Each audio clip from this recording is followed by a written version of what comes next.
This is Retrospective Facilitation, a podcast for facilitators that want to make their retrospectives even more effective. Listen to industry experts, authors, and executives that advocate powerful retros share their stories and insights on how to reflect, adjust, and become more effective. To receive updates on the latest episodes, subscribe to our newsletter at thisisretrospectivefacilitation.com and win a chance to ask questions to our guests. Hey, I'm your host, Enrico Teotti, and on this episode, we will talk with Ryan Latta about his journey becoming a retrospective facilitator. Ryan has been building software and teams for nearly 10 years now. He currently works as an Agile coach and Scrum Master. I asked Ryan how did he start facilitating retrospectives.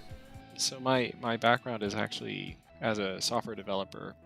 I've been doing that for nearly 10 years now, I guess. And about halfway through that time, I wound up working with a really great Scrum Master. And originally, we started off doing the standard plus minus delta 3-column kind of retrospective. He went through the form, but not much changed. And then he went through some training. And suddenly, our retrospectives kind of came to life. I experienced that as being a team member. And then the job after that kind of went back to that same 3-column format. And I saw kind of nothing happening. And it kind of began clicking that these retrospectives had such untapped potential everywhere I'd been. And I began to shift how retrospectives work there, even though I was still a developer. And then finally, the job after that, I became a Scrum Master for a team and began facilitating retrospectives 100% of the time with a whole lot of focus and intent. And that would probably be, I guess, about 4 years ago is when that actually happened. So it was that spark of seeing my Scrum Master learn how to facilitate really quite meaningful retrospectives as I know what's possible.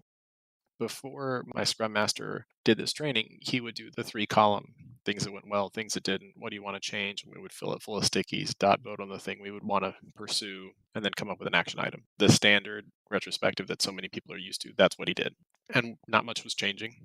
I mean, you knew that every day. And then he went through this training and he came back, and I remember I remember 3 activities that he brought back and just completely changed the format of our retrospectives. And he never really did the 3-column one again. So one of them he did was an activity that I now, afterwards I learned is like to like, which is the equivalent of playing the games apples to apples, which if that's not familiar, it would be, you have a set of cards that would be things like various, I think in the way we would do it, various kind of reactions or emotions that you would have. And then a whole bunch of other, we would all write down like events or occurrences or our own thoughts or opinions, and someone would play a card, that emotion card would come up, and then we would all secretly put one of these events or emotions or whatever that we felt, and then someone would randomly pick. And it was just this crazy, weird experience that was radically different, and it kind of led to us digging a lot deeper than the 3-column format we were used to. He also did like fishboning. He also did journey lines. He just began doing all these other activities that led us to completely different places than the standard 3-column one was. And that was kind of that, holy crap, there's a whole lot more to this than everything I'd ever seen. I think any team that's been a part of a retrospective where they find that sort of jewel or that gem or that treasure, that's something they don't forget very easily, because it generally leads to a memorable improvement, something that was meaningful. And that stands apart from what so many other people experience. And I experienced it, you've experienced it, and it's worth the effort and focus of upping our game to figure out how to do that, I guess, regularly. Ryan saw a radical change in retrospectives after changing their format. I asked him how different were the outcomes. The teams that are, I would say, the most common like 3-column format, kind of scratching the surface kind of things, they'll come up with, I would say, what I'm used to seeing is 3 to 5 action items that are, they actually look pretty similar to even ones that my retrospectives may generate. But there's a subtle difference in there, which is the journey that they got to that same action item, whether it's something like find out why our automated tests are failing and fix them, or involve the product owner sooner when we start a story so there's no surprises, or begin extending our CI pipeline so that we're not dealing with instability in the QA environments, whatever it is. Even if they look the same there, the journey they got there through the retrospective has so much more meaning to the team that what I would say is the sort of proof in the pudding is that the teams don't need to know that the action item ever existed. That the journey they took of looking at data and finding meaning in it and then saying, well, what do we want to do about this? Now that we have this insight, what do we want to do about it? Once they've arrived at that sort of like, we're going to fix CI, we're going to fix our tests, we're going to talk to the product owner, it just happens. I don't have to put it in a backlog. I don't have to say, how about that retrospective item? I don't have to put it on a wall. It just happens. And the teams are happy about it. They celebrate that it was fixed. It just naturally works. This is in contrast to the normal sort of like humdrum retrospectives where the retrospective items are collected and they go into a vacuum or they have to be put into a backlog or they have to be nagged during daily scrum or something like that. And then at the end, if they did the work, it's sort of like, well, what did you get out of it? Well, maybe nothing. It was more work. And that to me is the main difference that I'd say I've experienced both on either side. It's that meaning that's behind it is the catalyst of real change, not so much what the action item was. What is an example of a breakthrough you experienced as a retrospective facilitator? So I was with this company. It's like I measured time by retrospectives there. And so I was with them for 7 retrospectives. And I got the kind of enjoyment of being there and being able to apply everything I've learned over the years and practiced. And like, this was a good moment for me to just to go right back into it. And every single retrospective, the team came up with some actions. Sometimes they were pretty radical and sometimes they were very obvious, but I never had to follow up with them. And I remember at the end, my 7th retrospective with them after I knew I was leaving the company and after they knew I was leaving them, we had a retrospective on retrospectives. And I asked them, so what's your take on retrospectives now? I've been with you for 7 of these things. What's your take? And they said, before I joined, that it was basically a time set aside each week where they would go in and complain and nothing would get done. And I said, well, what's happening now? And they said, things are so much better. And I was like, well, what got better? Like, enumerate the things that have changed. And the team could remember every single improvement they had made over 5 months. It was just in every one of them. It was obvious to them that it happened. And some of it was simple. Like the very first retrospective I led with them, they were honing in on their development process and they realized they had a problem with their code reviews where someone would ask for a code review and days would go by before someone would do it and it would slow everyone down. So they talked a bit about that and they came up with a simple, you get 24 hours and if you don't, then you schedule a meeting. Like you put it on their calendar to do it. And that was their solution. And it was easily accepted, no follow-up, no nagging. It just started happening. And it made an improvement. And they could remember all of these happening for them over the past 5 months that I'd been with them. And then the last retrospective where we were talking about it, we actually said, so what is it that happens in your retrospectives that lead you to actually making a change? How does that actually happen? Because you've been doing this for years, but it's only in the past 5 months change has happened. What does that actually look like? What does it take? And we did this thing and we ran out of time. I scheduled an hour and they were like, let's keep going. So we did this for like 2.5 hours. And they created a set of rules that they wished to follow going forward that they thought would establish every retrospective going forward that would lead to a change that was worthwhile to them. And they were excited about it. They never wanted to go back to the get in a room and complain. Teams sometimes feel like if it's not a big change, then it's not worthwhile. And my experience is the opposite tends to be true. That taking those small changes, even if they seem absurd, is what leads to kind of like when you look back after 6 months, how radically different things are. But it's because they took many small steps. They didn't boil the ocean one day. They made little changes like, let's fix our stand up timing. Let's fix our code review. Let's do these little things. But it adds up.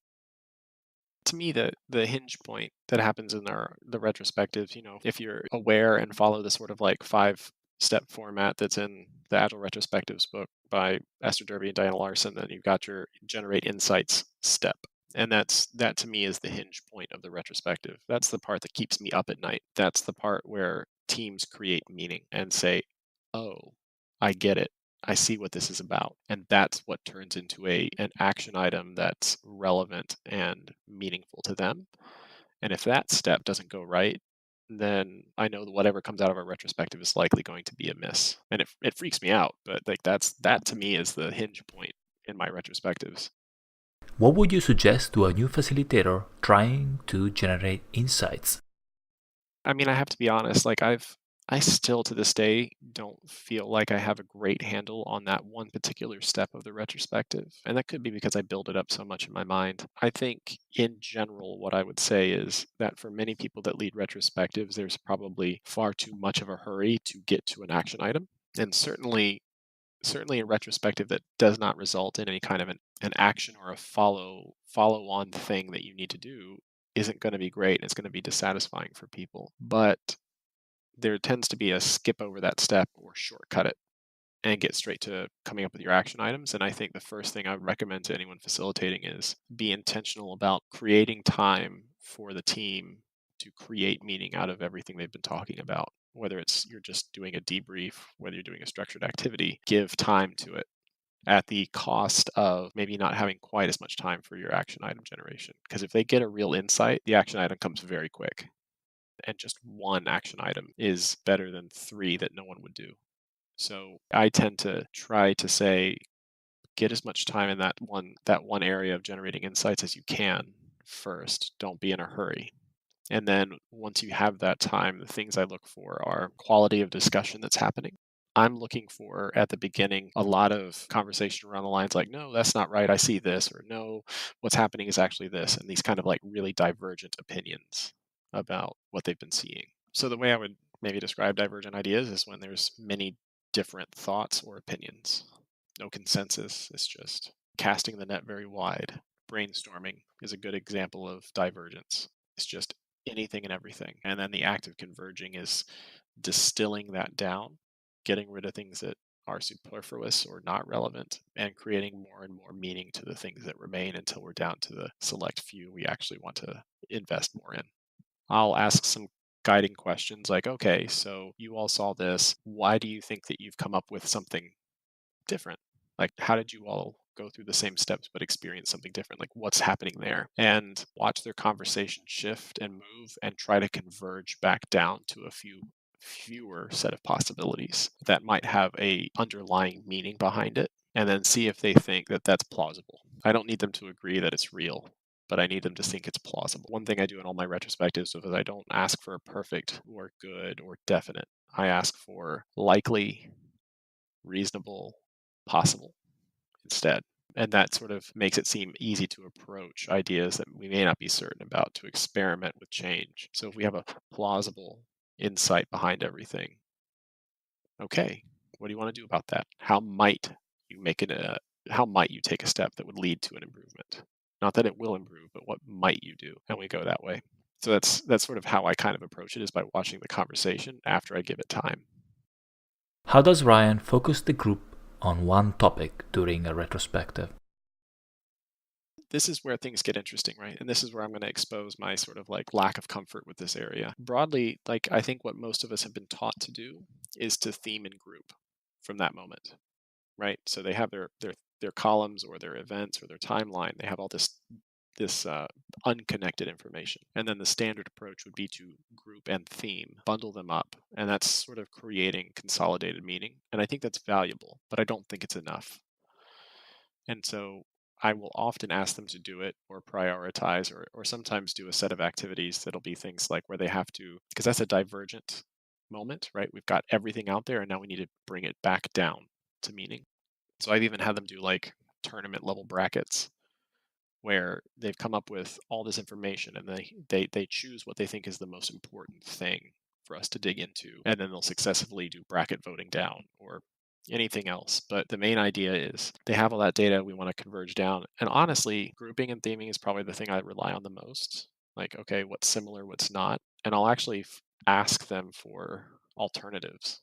Like, okay, so you all think that's a group. Cool. Could this item belong to any other group? Is there anything that would make us think that could be true? And invite that sort of like, oh, wait, yeah, no, I have actually seen this when this other moment happened. And that kind of connects dots further too. But most of the time, I will rely on debriefing questions. Just, all this is up here. What do you see? Give it some time, let them begin talking. Okay, so what about this stands out to you? Or what about this was challenging? What up here do you completely disagree with? Or what about this? What did we miss putting up here? Right? And go through these kinds of questions, kind of creating meaning into it, leading to the sort of the final question that I would use, which is, so what does that actually mean? What meaning do you have from any of this? What would you take away from it? And see what they say. And generally, when I get to that stage, if it goes well, the group is willing, like someone will say something, and the group will be like, yeah, I agree with that. And there it is. That's the nugget. That's the insight. And there may be two or three of those things. And if we need to choose, I'll have them dot vote. But generally, those three distilled or however many few distilled insights is fine. They can take those three and create some action items on it, and I'll ask them to pick the most relevant one. It's okay, but there's the main thing is that they created meaning, not how much of it that was there. I asked Ryan to tell us about a hard retrospective he facilitated.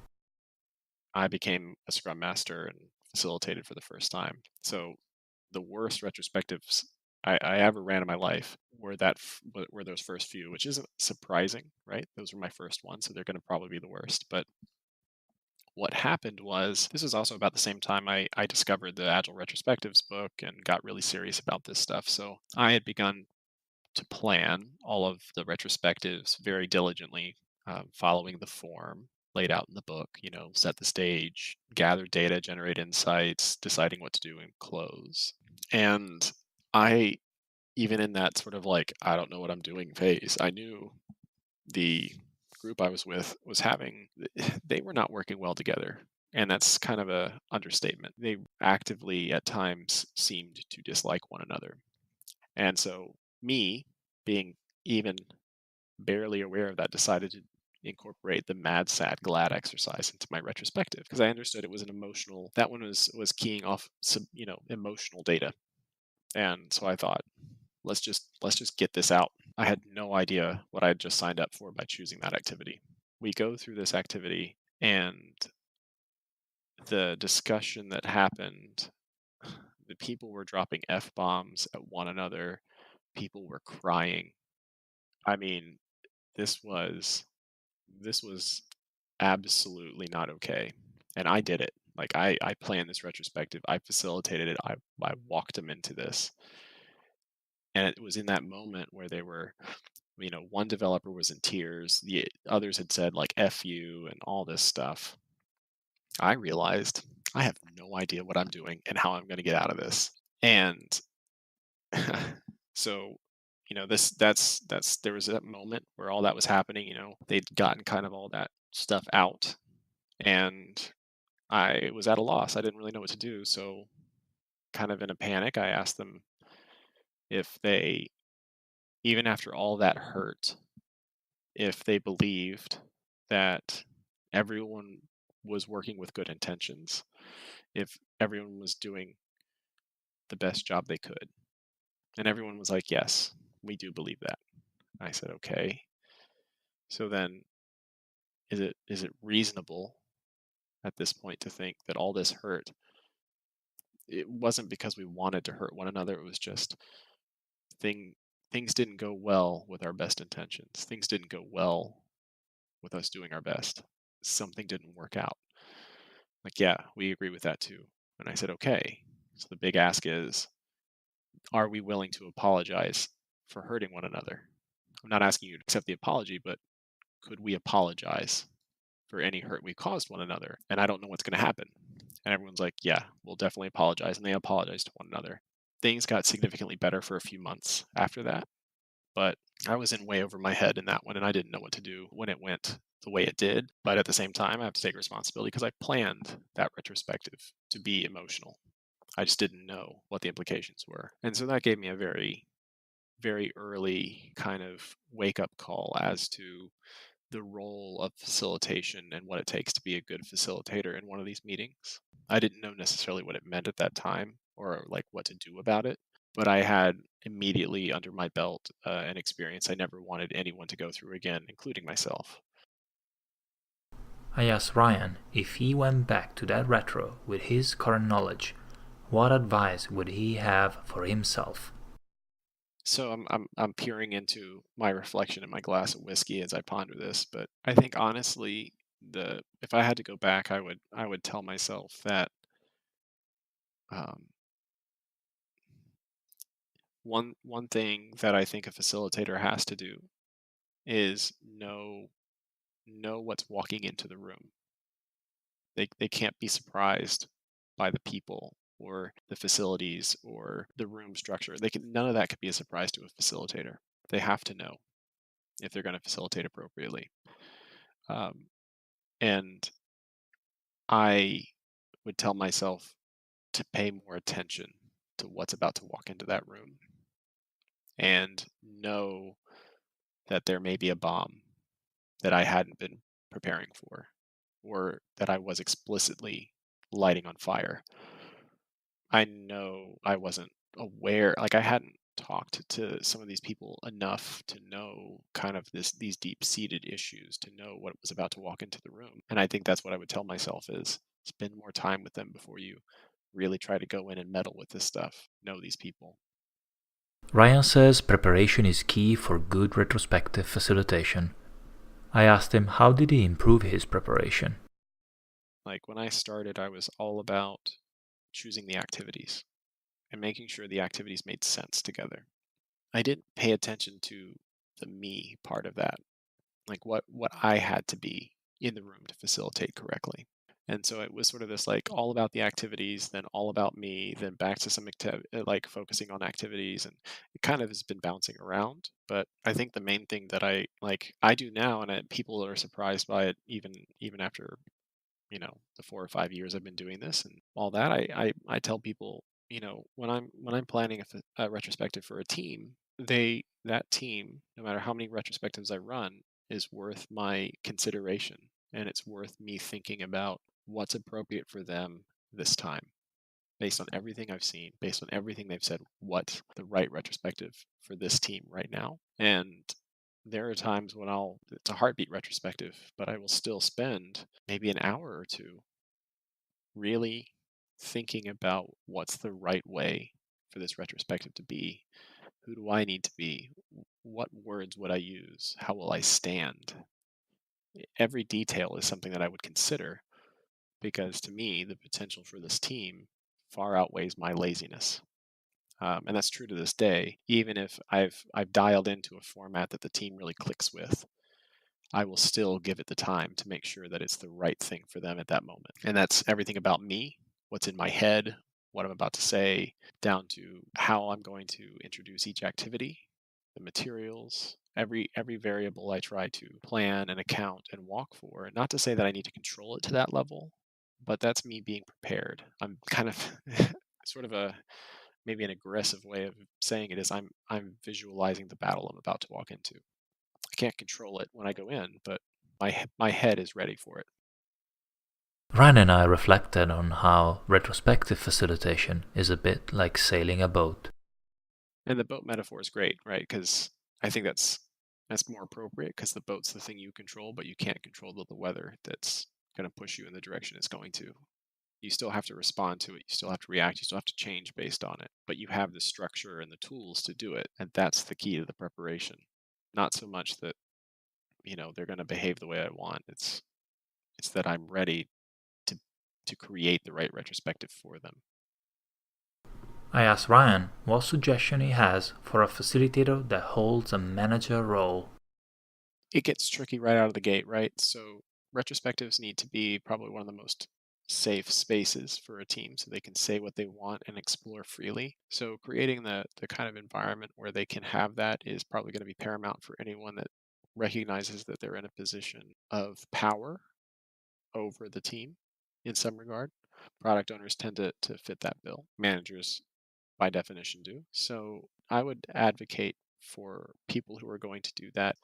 I would recommend to them thinking about how they are going to begin their retrospective, not the activities, but how are they going to begin it in a way that creates that environment. So some things that exist that can be of benefit, provided they do their sort of preparing to go sailing kind of piece to it, is a look at the prime directive that exists for the retrospectives and burn it into their heart, so to speak. And then bring it to the retrospective room, like say it. This is going to be a part of our retrospective. This is the prime directive. Is this something that we are okay with? And then safety check. And the reason why and that's the line I would draw for people in this kind of situation you outlined, like that up till that moment, that's the moment to me where they have to spend all of their time and effort, because the safety check, the prime directive can establish the sort of like, okay, we believe positive intent, things are the way they are because that's just how they're going to be, and we're going to explore things, right? It's setting up that sort of positive intent, blameless scenario. And then the safety check helps us confirm that we're ready to begin the retrospective in a way that allows us to fully explore his ideas without fear of what people will say or think about us, which is absolutely a thing that people are concerned about when someone's in power over them. And the reason why I would say those two things are the things to spend the time on are the safety check is probably a huge pet peeve of mine when I watch retrospectives being facilitated, because in the safety check, we want to say, okay, on a scale of 1 to 5, 1 being I absolutely don't feel like I can participate openly or honestly, and 5 being I'm ready to explore everything fully and openly.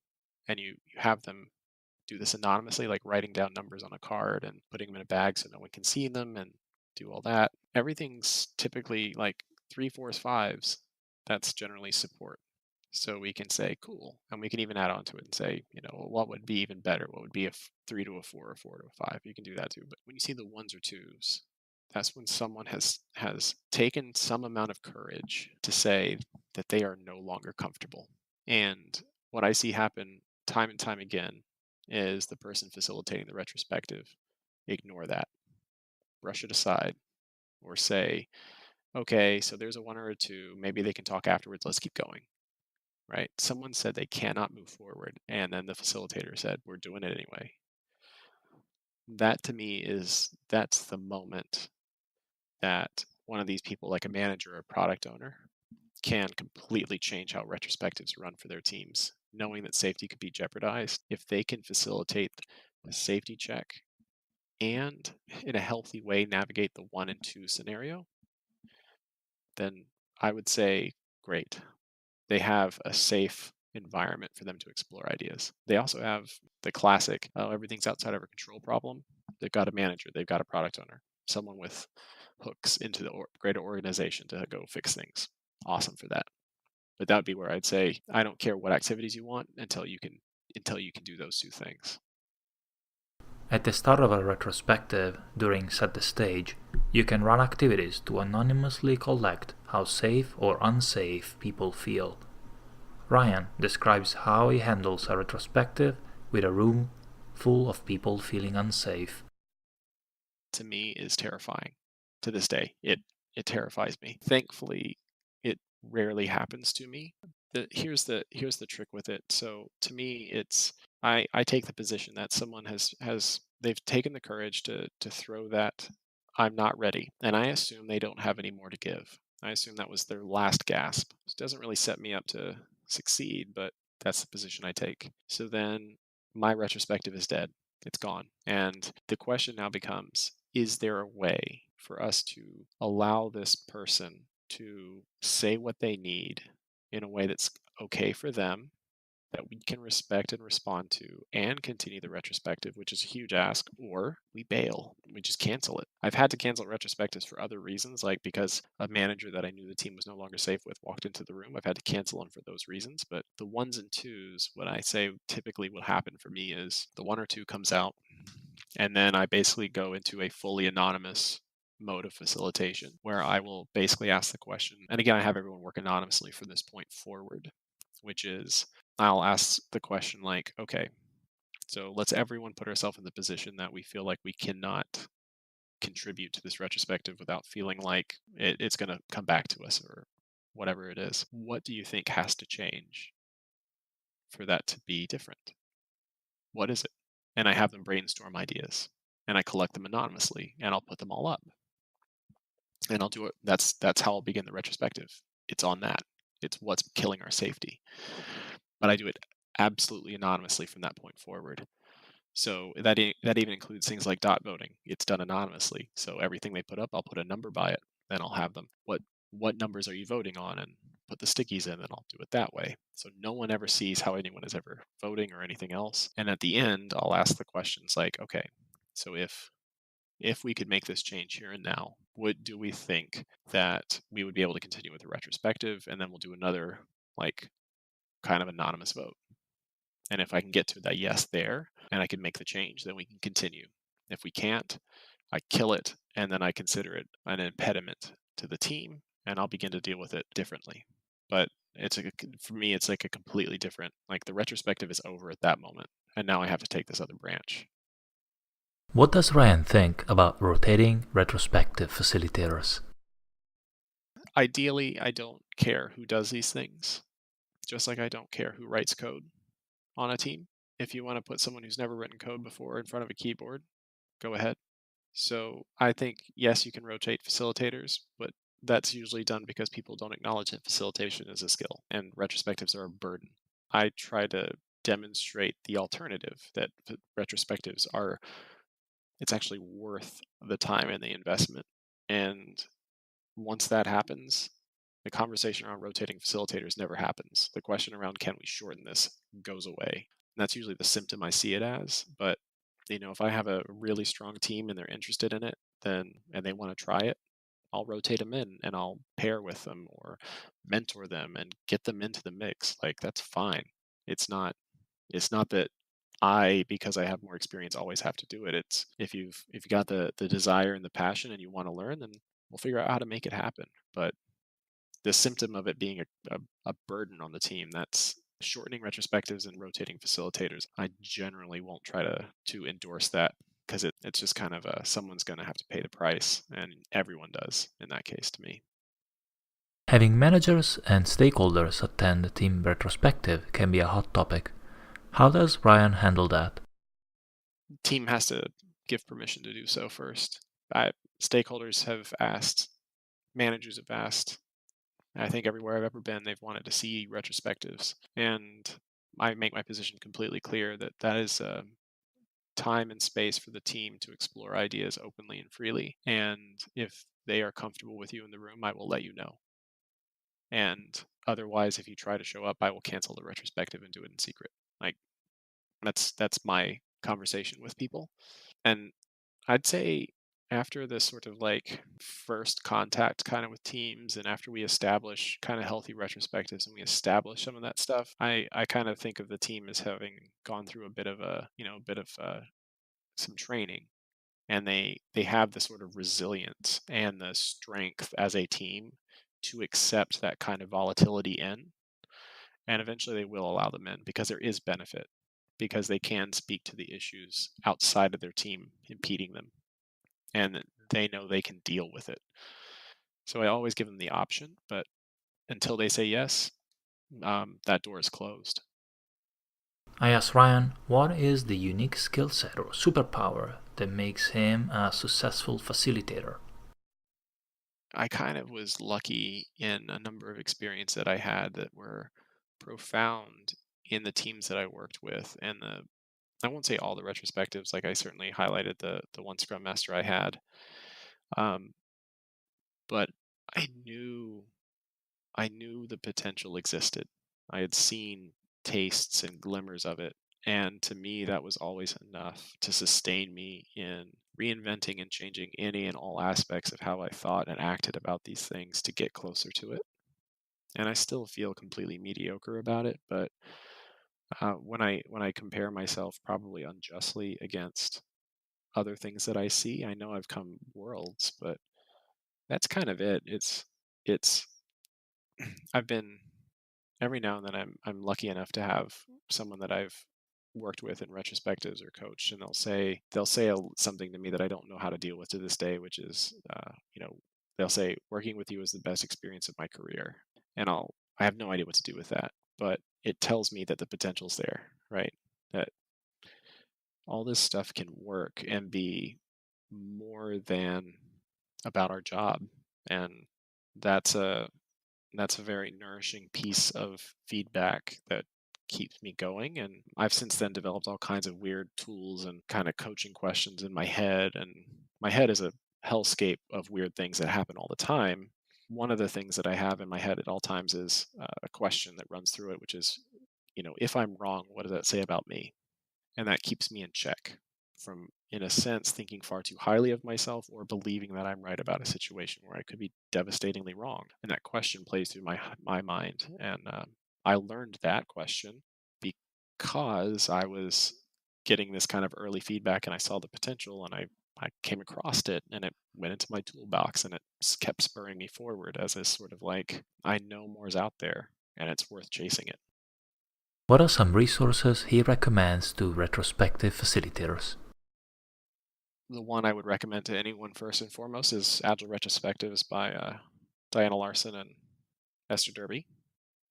I'd say if you've already read that book, I think one that is another really great one is Collaboration Explained by Gene Tabaka, which is not about retrospectives, but it's this really great, pretty short guide on facilitating collaborative meetings, and it covers certainly a good chunk of it overlaps nicely with the Agile Retrospectives book, but it dives deeper into just what is facilitation and how do you actually do this. So I found that to be very, very helpful. I'd say after the Agile Retrospectives book, there's a website called Retromat, which will randomly generate a retrospective for you. It's great for expanding your awareness of various activities and challenging you into how you can incorporate various activities and how you would do all this stuff. I would not recommend to anyone actually to run a randomly generated retrospective, but it's still really cool. We are almost at the end of the show, and it's time to ask the same 3 questions we ask to all our guests. Ryan, what is your favorite retrospective activity and a little story about it? I'll give you 3 activities that I tend to converge on quite regularly, and I'll give you a story for at least one of them. So the 3 I converge on quite a bit, ironically, is Mad, Sad, Glad. I find a lot of teams I work with, even though they say they don't like talking about emotions or feelings, generally have never tried. And that one activity tends to, I think, get back to the roots of what it means to work together, or it has that potential, I should say. And once teams have that kind of moment where they begin to see how they relate to one another, it becomes that's the most common activity that forms a heartbeat retrospective for the teams I work with. Like that's one of the core activities for most of the teams. And I gave you a story about the worst one I ever did with that one, but it's probably not what you were looking for. I'd say another classic one is the sailboat exercise, which is from I think Gene Tabaka. And I do a pretty simple one. I think there's one that's based on 4 quadrants, which I don't usually use. The one I use is just a sailboat with water and an anchor beneath. Then you just ask the question, what are the things pushing us forward, and what are the things beneath the sea holding us back? And we just list them all, which is a lighter variation of like a force field analysis, but it begins to open the door of like what's really causing the reality that we're experiencing, which I think is it helps grease the wheels of that sort of generate insight stage. So that's one I lean on quite a bit as well. And then the last one would be mind mapping. The center object of the mind map will be whatever the theme or the topic is. And then I open it up immediately and say anything that comes to mind about that, draw off of it. And if there's something related to that, draw off of that. But I try to have them do it as a group. And that's the main piece that I try to do is it's a group activity because then they're building meaning off of everyone else's meaning. And sometimes like you can have them do it silently, which is even more insane because then they have to create meaning from nothing, just what they see. And so they're building this really rich meaning without a word spoken.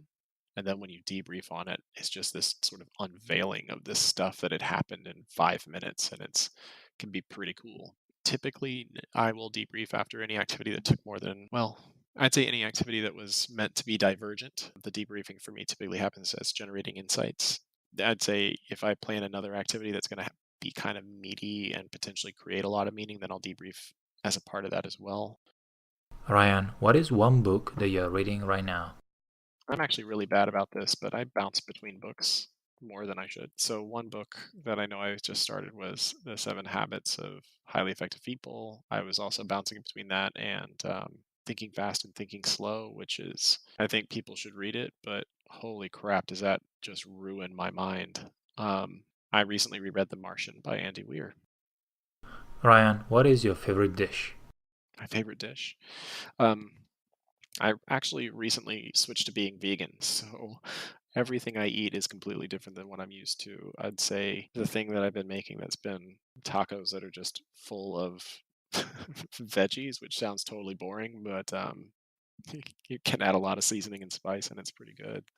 If I were to say beyond my current diet stuff, my favorite dish is probably going to, a really well grilled steak is hard to pass up. Pizza will always have a special place in my heart. As a small aside, a few months ago, well, actually a month ago, I tried out for MasterChef. I did not make it. Our guests share lots of insights and ideas. Which change are you going to try in your next retrospective? Tell us on Twitter with hashtag #ThisIsRetrospectiveFacilitation or leave us a comment on thisisretrospectivefacilitation.com. You can connect with Ryan on Twitter at RecursiveFalse. Norm Kurd, known as the father of retrospectives and author of the book Project Retrospectives, suffered a disabling brain injury in a car accident 20 years ago. Visit thisisretrospectivefacilitation.com/helpnorm for details and a link on how to contribute to his fund.